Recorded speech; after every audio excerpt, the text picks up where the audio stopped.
Welcome back to Pilates with Ange. Today I have a fun full body strength training class for you using dumbbells. I have 2 sets of dumbbells here, a heavier set and a lighter set, but you could just use one and you'll get a great workout. Today's workout is short. There is no warm-up included, so you may want to add that in on your own. And we're going to be working for 40 seconds with about 15 to 20 seconds of rest in between exercises. Today's class is also no repeats, so we'll be doing every exercise once, and you're going to get an amazing full body workout.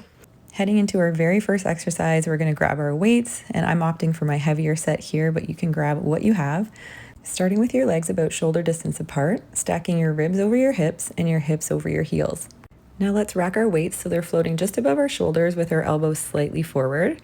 Preparing to squat in 3, 2, 1. Send the hips back and down and press up through those feet. Inhaling as you lower, exhaling to rise. Lowering with control, thinking of the hips going back and down like you're reaching for an imaginary chair behind you, and pressing through the heels to rise, imagining you're spreading the floor apart at the same time. You're going to feel some great engagement in your legs, your glutes, your core. And I want you to notice the knees are tracking over the middle of the foot the whole time. They're not collapsing inward. Keeping your back straight, your chest proud, and the back of the neck nice and long. And you have 3 seconds left. And you're all done your first exercise. Take a little break. You can set your dumbbells down if you need.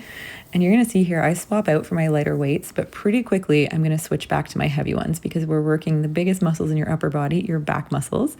So keep your heavy weights if you want. Let's bend the knees, hinge. And now we're gonna go into a row. You're pulling those elbows back, drawing the weights up to your ribs or your waistline. Thinking of squeezing a pencil between the shoulder blades, holding there for a little squeeze before you lower back down. You can see I'm switching back to my heavier set. Think of leading with your elbows here, not your hands. Keep your neck long and the crown of the head reaching forward and keeping your core engaged to avoid swinging through the torso. As you pull, you can breathe out, helping to engage the core, and breathe in as you lower down and reset. Awesome. 5 more seconds here. And stand up, take a little breather. Getting ready for our next exercise, the split squat. We're gonna hang on to our heavier weights, starting with the legs hip distance apart. Let's step our right leg back, square the hips off. The back heel is lifted, and we're gonna lower down, just hovering the knee off the floor, and then drive through the front heel to press back up. Keep going like that, and think of your body like an elevator, not an escalator. You're moving straight up and down with a slight hinge through the upper body. And as you press the floor away with that front heel, I want you to think about 70% of the weight is in that front foot and about 30% in the back, providing some stability. But most of the work is going to be in that front quad and glute. Let's inhale as we lower down, exhale as we press up. Think of energy out through the crown of the head, keeping your back nice and straight, your chest proud, and you're done. Step the feet together, and let's take a little breather. You can feel free to set your weights down in between exercises to give your hands a little break, but we only have about 15 to 20 seconds between exercises, so it's quick.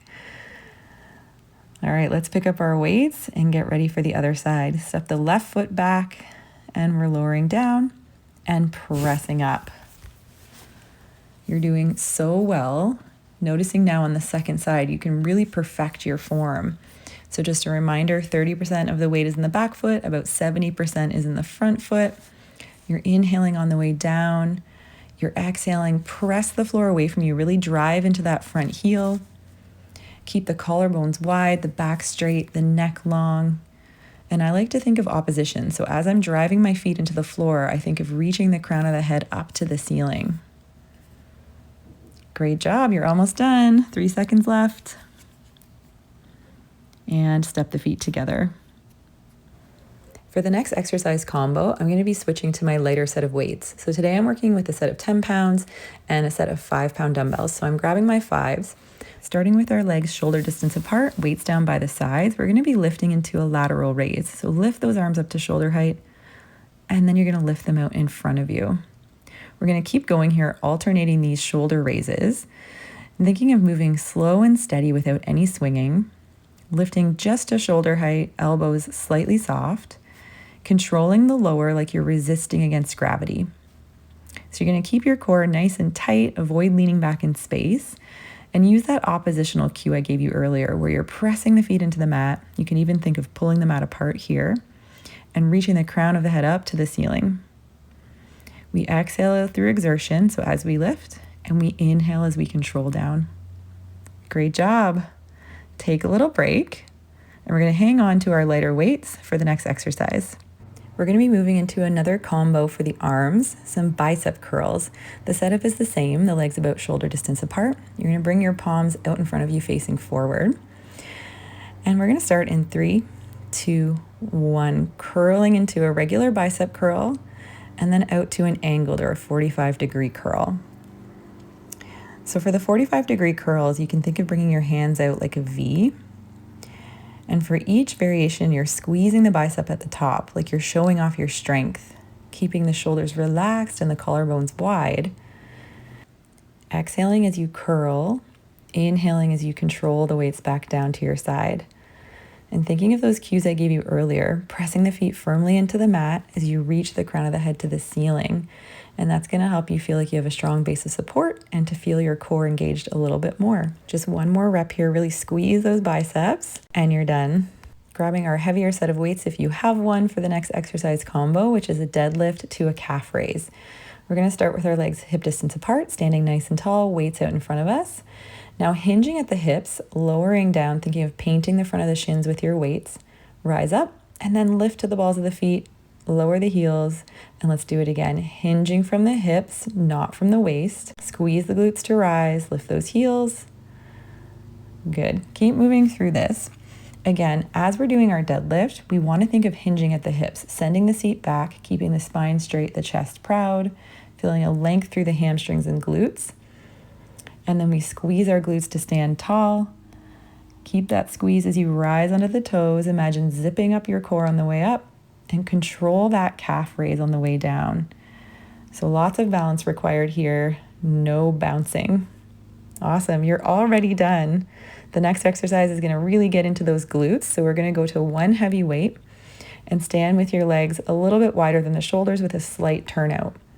This is called a goblet, sumo, or plie squat. We're going to sink down and rise up, holding the weight just in front of your chest, keeping the chest proud, thinking of sinking those hips back and down again, just like with our squat, sending the knees straight out over the middle of the foot, really driving those feet into the ground as you press up.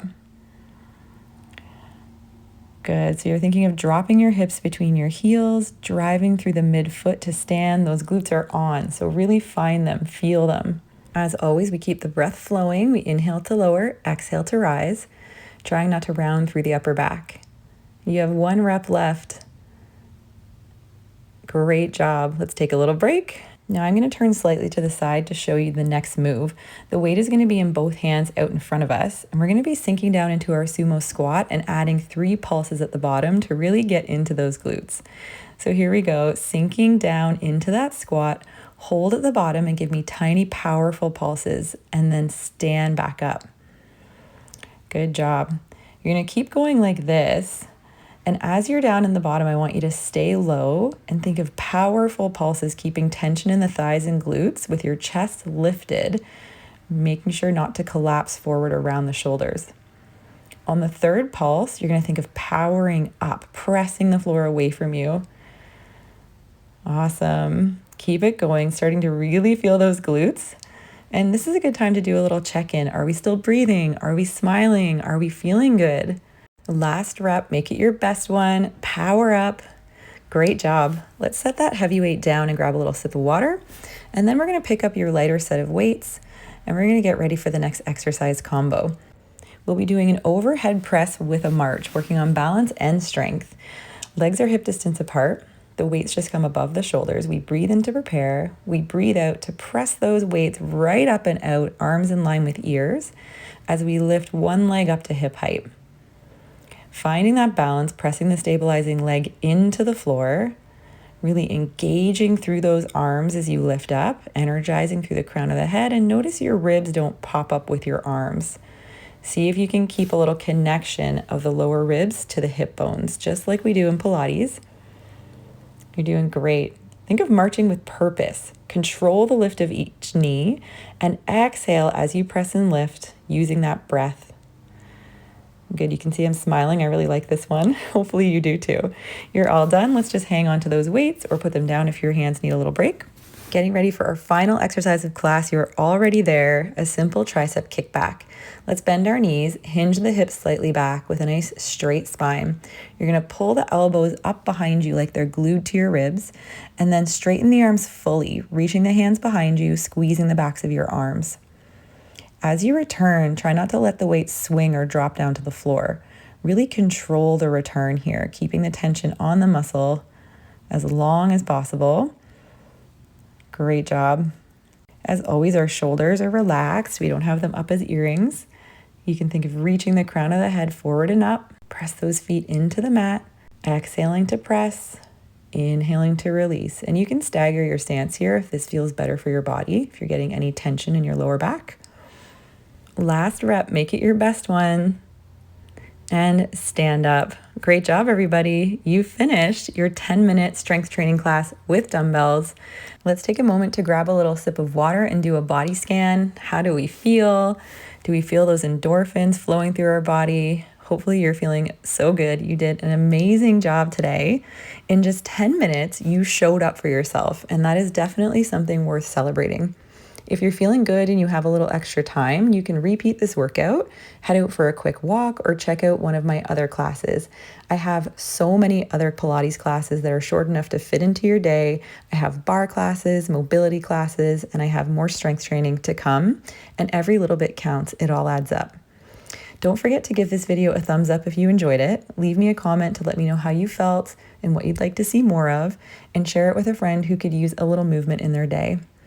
And of course, be sure to hit that subscribe button so you never miss a new session, and it really helps to support the channel. I'm so proud of you. You have done so much good for your body, and you should be really proud of yourself. Now go shine that light, have a great day, and I'll see you in the next class.